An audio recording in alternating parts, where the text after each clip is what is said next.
नमस्कार दोस्तों, स्वागत है आप सभी का हमारे इस यूट्यूब चैनल में। अगर आप इलेक्ट्रीशियन हो या फिर इलेक्ट्रीशियन बनना चाहते हो तो सबसे पहले इन सभी बातों को जानना चाहिए। मैंने भी आज इलेक्ट्रीशियन बनने से पहले इन सभी बातों को जाना था। इन सभी बातों को सबसे पहले शुरुआत में जब गया था तो इन सभी बातों को सबसे पहले सीखा था। तो आपको मैं सबसे सरल से सरल तरीके से समझाने की कोशिश करूँगा। अगर यहाँ पर आपको समझ में ना आए तो आपको ये दूसरा उदाहरण फॉर एग्जाम्पल सहित आपको समझाने की कोशिश करूँगा। तो आपको वीडियो को स्किप नहीं करना है, आपको वीडियो कंप्लीट देखना है। आप वीडियो कंप्लीट देख लेते हो आपको आराम से समझ में आ जाएगा। तो यार जैसे कि फॉर एग्जाम्पल ये करंट से शुरुआत करते हैं। तो ये करंट क्या होता है? तो करंट एक तरीके से इलेक्ट्रॉन है। जैसे इलेक्ट्रॉन क्या है? तो इलेक्ट्रॉन को जैसे मान सकते हैं किसी भी चीज़ का छोटे से छोटा हिस्सा जिसे और विभाजित नहीं किया जा सकता, मतलब कि उसे और टुकड़ा नहीं किया जा सकता, तो उसे हम करंट मान सकते हैं। जैसे कि फॉर एग्जाम्पल के लिए ये जो लोहा है इसका जो सबसे छोटे हिस्सा उसको और टुकड़ा नहीं किया जा सकता, तो उसे हम इलेक्ट्रॉन मान सकते हैं। तो आपको बता दूं कि किसी भी मेटल के अंदर में फ्री इलेक्ट्रॉन पाए जाते हैं, तो उसे हम करंट भी बोल सकते हैं, लेकिन वास्तव में वह करंट नहीं है। उसे हम आपको सरल तरीके से समझाने के लिए करंट भी बोल सकते हैं। तो यार उसके बाद जान लेते हैं वोल्टेज के बारे में। तो वोल्टेज क्या है? वो जो करंट है उसको धकेलने का, प्रेशर देने का, ताकत देने का कार्य करता है, तो उसे हम वोल्टेज कहते हैं। उसके बाद जान लेते हैं यार एम्पियर के बारे में। तो एम्पियर क्या है? किसी भी चीज़ को मापने के लिए किसी न किसी चीज़ का सहारा लेना पड़ता है। जैसे कि कोई ठोस चीज़ को मापने के लिए किलोग्राम का जरूरत पड़ता है और तरल चीज़ को मापने के लिए लीटर का जरूरत पड़ता है। उसी प्रकार यार करंट को मापने के लिए, जो वोल्टेज है, करंट है, उसको मापने के लिए एम्पियर का जरूरत पड़ता है। अब जान लेते हैं यार थोड़ा सा रेजिस्टेंस के बारे में। तो रेजिस्टेंस क्या है?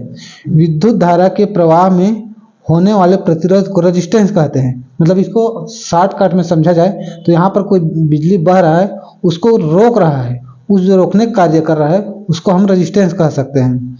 उसके बाद जान लेते हैं यार वाट के बारे में। तो वाट क्या है?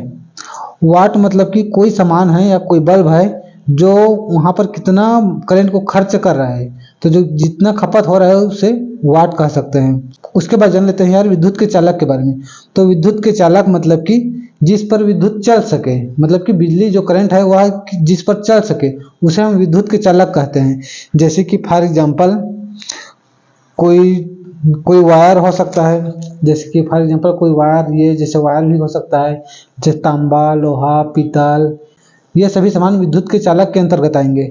उसके बाद जान लेते हैं यार विद्युत के कुचालक। विद्युत के कुचालक मतलब कि जिस पर विद्युत नहीं चल सकता। जैसे कि फॉर एग्जाम्पल प्लास्टिक हो गया, रबड़ हो गया, कांच हो गया या फिर चीनी मिट्टी हो गया, इन सभी चीज़ पर बिजली नहीं चल सकता। आपने देखा होगा कि खंभे पर चीनी मिट्टी लगाए होते हैं, उस पर उसकी वजह से वो लोहे के खंभे पर भी करंट नहीं आ सकता। तो ये सारी चीज़ें विद्युत के कुचालक है। उसके बाद जान लेते हैं अर्धचालक के बारे में। विद्युत के अर्धचालक, इसके नाम से ही पता चल रहा है कि अर्धचालक मतलब कि आधा चल सके। मतलब कि कहा जाए तो विद्युत के अर्धचालक कहा जाए तो जिस पर विद्युत आधा चल सके उसे हम अर्धचालक के अंतर्गत रखते हैं। जैसे कि फॉर एग्जाम्पल ये सारी सामानें विद्युत के अर्धचालक के अंतर्गत आ जाएंगे। इलेक्ट्रॉनिक में होने वाले सभी कंपोनेंट्स अर्धचालक के अंतर्गत ही आएंगे। फॉर एग्जांपल जैसे पानी भी अर्धचालक के अंतर्गत ही आएंगे। उसके बाद जान लेते हैं यार इलेक्ट्रिकल के बारे में। तो इलेक्ट्रिकल के अंतर्गत वह सभी सामान आएंगे जो डायरेक्ट एसी लाइन पर कार्य करें। तो एसी लाइन मतलब कि अल्टरनेटिंग करंट। एसी लाइन का फुल फॉर्म होता है अल्टरनेटिंग करंट।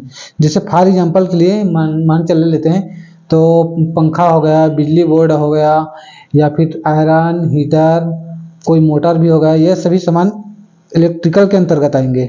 उसके बाद जान लेते हैं थोड़ा सा इलेक्ट्रॉनिक के बारे में। तो इलेक्ट्रॉनिक के अंतर्गत वह सभी सामान आएंगे जो डीसी लाइन पर कार्य करें। तो डीसी का फुल फॉर्म होता है डायरेक्ट करंट।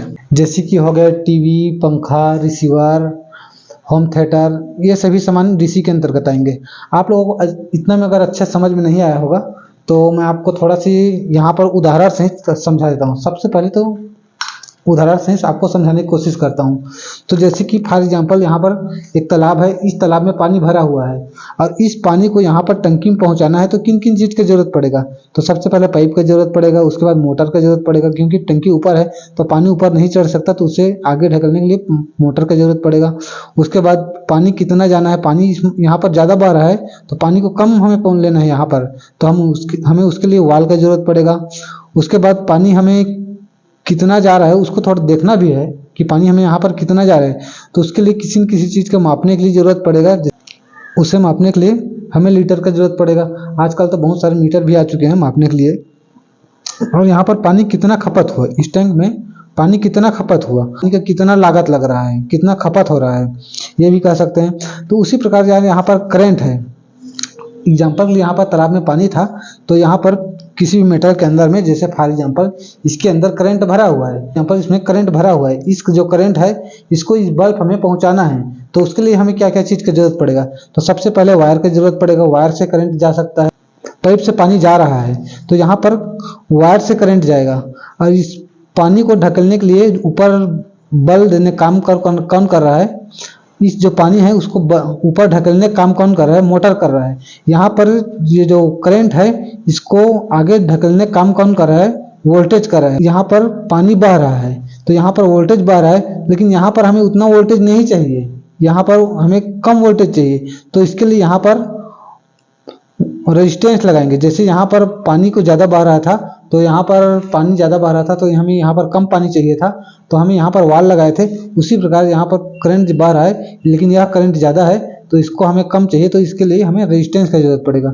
उसके बाद इसको मापने के लिए किसी न किसी चीज़ का लीटर का जरूरत सहारा लेना पड़ा। उसी प्रकार यार यहाँ पर कितना करंट जा रहा है उसको मापने के लिए एम्पियर का जरूरत पड़ेगा। उसके बाद यहाँ पर पानी कितना खपत हुआ, खर्च हुआ, यहाँ पर पानी कितना खपत हुआ उसको हम लागत कहेंगे। उसी प्रकार यहाँ पर करंट कितना खपत हुआ, कितना खर्च हुआ, उसे हम वाट कहेंगे। यहाँ पर जो 100 वाट का बिजली रहेगा तो वह 100 वाट खर्च करेगा, यहाँ पर 200 वाट करेगा 200 वाट। आजकल तो लेडी बिजली 9 वाट का आ चुका है तो वह 9 वाट खर्च करता है। तो आई होप दोस्तों आप लोगों को यह सारी चीज़ें अच्छे समझ में आ गया होगा। मुझे लगता है आपको अच्छे समझ में आ गया होगा।